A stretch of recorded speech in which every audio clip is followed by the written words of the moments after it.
Hello, this is Team ThunderBuddies consisting of Brad Thompson, Teddy Conairs, Rob Lowe, and Nicholas Fife. We'd like to introduce you to Trial of Passage, a 3D adventure platformer with a steampunk-style theme thanks to the amazing efforts of our art team. The main systems are mostly ripped from The Legend of Zelda Ocarina of Time and maybe a side of Super Mario, with some expansions or simplifications here and there. Our first month was dedicated to replicating Ocarina of Time.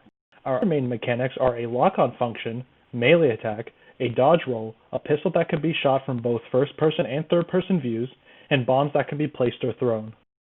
We had all of these ideas that we had tried to implement into the game, and almost each feature list for each milestone was around the idea of add more to the game. And while we were pretty much able to deliver everything that we had promised, a lot of features and mechanics ended up getting scrapped because there was just no need for them, or they just didn't get finished in the prior milestone, and polishing was just out of our ability. One of the earliest things we scrapped was the auto jump we built. In our example game, Ocarina of Time, there's no dedicated jump button. Link just automatically jumps anytime he walks off of a ledge fast enough. But even in Ocarina of Time, that jump didn't feel very good. So we switched it out for a more traditional jump button about a month after starting the project.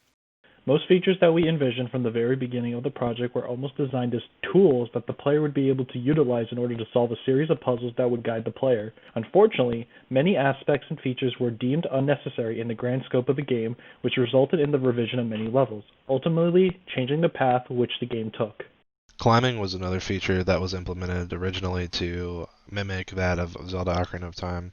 So you would approach the box and you would climb up on top of it. This is a great feature, but the disconnect comes when I can climb up on this 3-unit structure, but not all 3-unit structures like this one you find over here. What we decided to do was cut climbing in order to leverage the jumping mechanic more, and we implemented that on a manual button, so the player has a lot more control over how they jump. Pushables were another feature that were in the game since its early conception. Originally, you would walk up to it, press the action button, and the player would attach, and you would be able to move it forward and backward, much like the Zelda Ocarina of Time push-pull boxes. We adapted that into the player being able to push it from whatever side they were standing on, and be able to push it forward.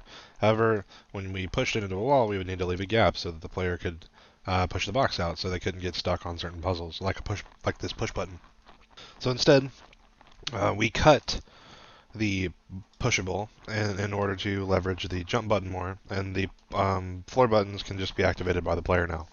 Despite the issues we had with getting some of the mechanics to work correctly, there were various areas where we excelled and impressed. Given a task or assignment that is beyond the scope of know-how, I believe our team is able to find a means to implement the feature as conceptualized.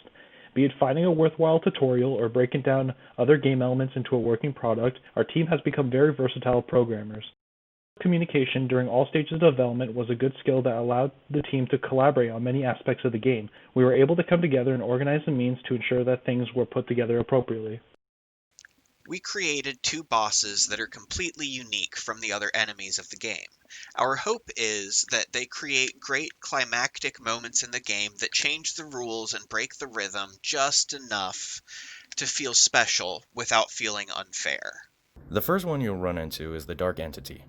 Originally conceptualized as our final boss, the Dark Entity is a boss enemy encounter that challenges the player's ability to move and dodge simultaneously while attacking at any open opportunity. The boss utilizes the player's location within the battlefield to determine its attack pattern, focusing all attacks on the player avatar's location.